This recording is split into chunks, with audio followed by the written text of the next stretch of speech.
¿Creen que existen los objetos malditos? ¿Creen que espíritus u energías oscuras pueden poseerlos, trayéndoles la desgracia a sus propietarios? Quizá al término de este video comiencen a creer. Bienvenidos y prepárense para ser testigos del oculto.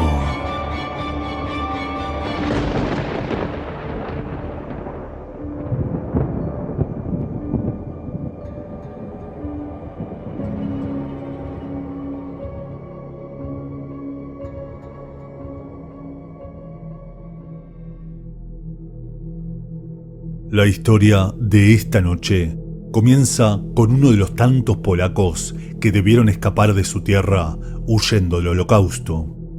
Una persona que tras refugiarse un tiempo en España, tras la avanzada nazi, cruzó todo el océano encontrando un nuevo hogar en los Estados Unidos. Cuentan que entre las pocas pertenencias que llevó a lo largo de su exilio, se destacaba una misteriosa caja que guardaba recelosamente, a la que nadie permitía acercar, y por la que llegó a romper con su tradición judía pidiendo ser enterrado junto a ella. Un pedido que fue ignorado por su familia, terminando aquella maltrecha caja junto al resto de pertenencias de aquel hombre expuestas en una venta de garage. Dicen que aquella caja parecía un antiguo contenedor de vinos y llamó la atención de un anticuario, quien planeaba restaurarla y venderla aprovechando su valor histórico.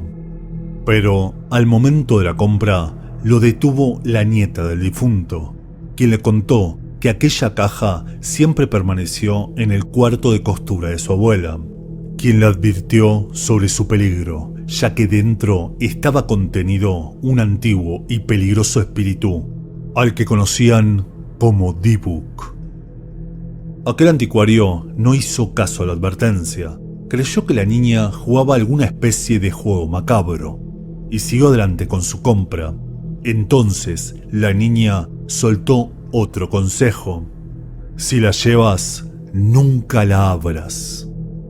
Dos advertencias a las que aquel anticuario hizo oídos sordos, llevándola al sótano de su negocio donde se dispuso a abrirla, descubriendo que en uno de sus lados llevaba tallado el Shema, una de las principales oraciones del judaísmo.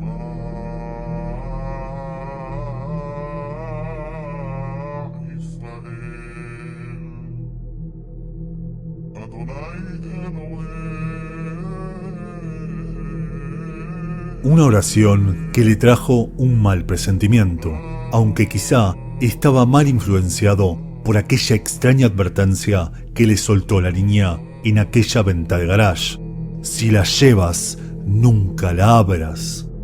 Y a medida que pasaron los días, una extraña e inquietante vibra recorría su cuerpo. Se sentía inquieto. Aquella caja emanaba una energía perturbadora y ya no la quería tener en su negocio. Fue así que a los pocos días de comprarla decidió devolvérsela a sus antiguos dueños. Pero al verla, la niña tuvo tal ataque de pánico que hizo que su familia rechace aquella reliquia, por lo que frustrado, aquel incauto anticuario volvió derrotado a su negocio. Quizá intentaba buscar consuelo, quizá le pudo más la curiosidad, y así fue que decidió abrirla. Y es que, quizá, al saber lo que habría dentro, aquella sensación de peligro se desvanecería, y aquella inquietante advertencia que le resonaba en su cabeza se perdería como una anécdota. Una decisión que lamentaría el resto de su vida. Ingenuo, abrió la caja, descubriendo dentro algo que jamás esperó encontrar: 2 monedas o peniques de 1920, una copa ceremonial de oro, 2 mechones de pelo, uno rubio y otro morocho atados, y entre tantas reliquias, una figura de granito tallada con la palabra Shalom. Quisiera hacer un punto acá, para contarles un poco qué es un Dibuk, según la tradición judía. Los Dibuk son espíritus malignos, capaces de poseer a otras criaturas, una especie de parásito energético, que drena la energía de su anfitrión, abandonándolo una vez que termine su tarea, o sea, exorcizado. Traduciendo la palabra Dibuk como adhesión o espíritu atado, un espíritu maligno que habría sufrido el Keret o la separación de Dios al no cumplir su propósito divino, la tarea que le impuso Dios en esta tierra a lo largo de todas sus encarnaciones, o quizá al cometer pecados aberrantes o escapar del infierno o Gehenna. Así, la finalidad de un Dibuk es poseer un cuerpo vivo, ya sea para escapar del castigo divino o para cumplir aquellos asuntos pendientes que dejó en su vida para seguir adelante. Sea producto de la sugestión o de que realmente aquella caja contenía un Dibuk, se cuenta que la vida de aquel anticuario se vio consumida por la desgracia y por fenómenos extraños que jamás pudo comprender. Dicen que al otro día de abrir aquella caja, su madre falleció de un infarto, pese a estar completamente saludable.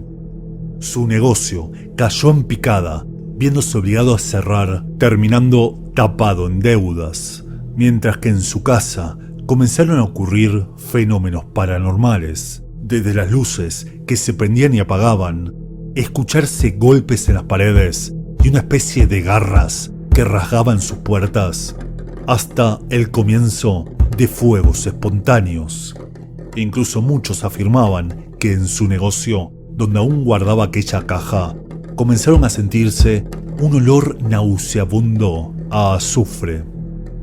Y aquel desgraciado anticuario aseguraba soñar constantemente con una aterradora anciana parada al lado de aquella caja. Desesperado, intentó vender esa maldita caja a toda costa, hasta que finalmente fue comprada por Jason Haxton, un catedrático y director del Museo de Missouri, quien no creía en los fenómenos paranormales, ni en aquellas leyendas disparatadas. Él consideraba que todo era fruto del mal momento sentimental y económico que sufría el anticuario. No podía estar más equivocado. No solo sufrió las mismas desgracias que su anterior dueño, sino que además también afirmaba haber soñado con la misma anciana perturbadora, sin saber nada sobre los sueños del anticuario.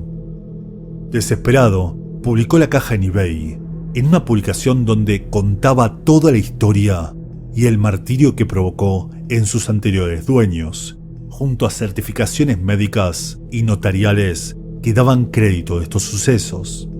Algo que atrajo la atención de los amantes del esoterismo y lo paranormal, siendo adquirida finalmente por Zach Bagans, investigador paranormal y presentador de Ghost Adventures o Buscadores de Fantasmas, un programa emitido por The Travel Channel, en unos $200 más o menos, siendo actualmente exhibida en The Haunted Museum, su propio museo de lo extraño y paranormal, donde la caja permanece cerrada en un cuarto apartado al que solo pueden acceder adultos que previamente firmen un contrato de responsabilidad.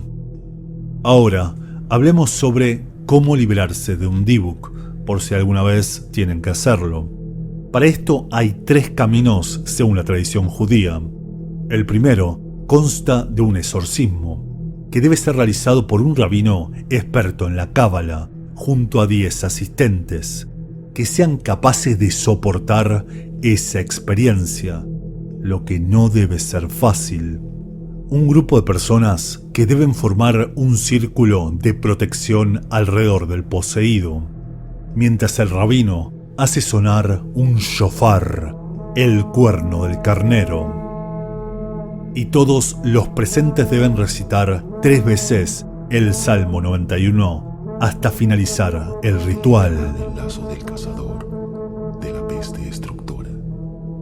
Con sus plumas te cubrirá y debajo. La segunda forma es contener al Dybbuk dentro de un objeto, como por ejemplo aquella antigua caja, un ritual para el que se necesita conocer el nombre de aquel alma, en el que se emplea un conjuro que solo conocen los rabinos más experimentados.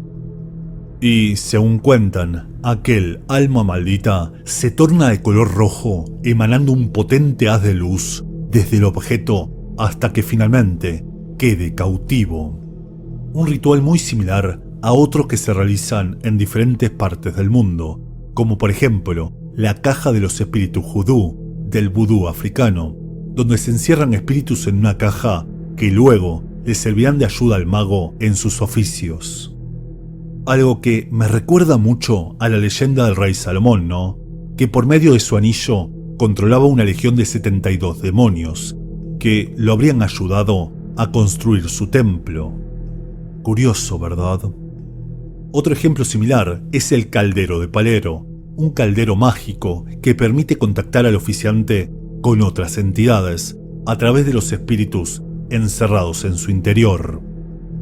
Por otro lado, tenemos a los yokai del folclore japonés, un extenso catálogo de espíritus entre los que podemos encontrar los Tsukumogami, objetos que cobran vida al atravesar 100 años de existencia.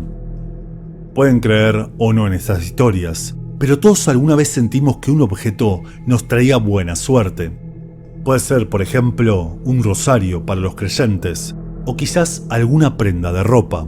La cultura popular habla de los tréboles o de las cerraduras, así como también existen objetos que traen mala suerte, como los espejos a romperse, o la sal cuando se cae, o pasar por abajo de una escalera, ¿por qué no? Y es que al final somos todos nosotros los que le damos un carácter positivo o negativo a un objeto.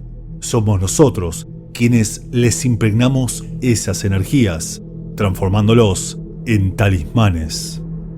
Y es curioso ya que en la mitología hindú se nos habla de los seres tulpa, manifestaciones creadas por la mente que hasta pueden llegar a volverse físicas. Al final, y como dice el Kybalión, todo es mente, el universo es mental, por lo tanto, la mente es tan poderosa que puede transformar nuestra realidad, ya sea para bien o, como en esta historia, para mal. Cierto, lo olvidaba, la tercera forma de liberarse de un Dybbuk es la muerte. Muchas gracias por su atención y les deseo buenas noches.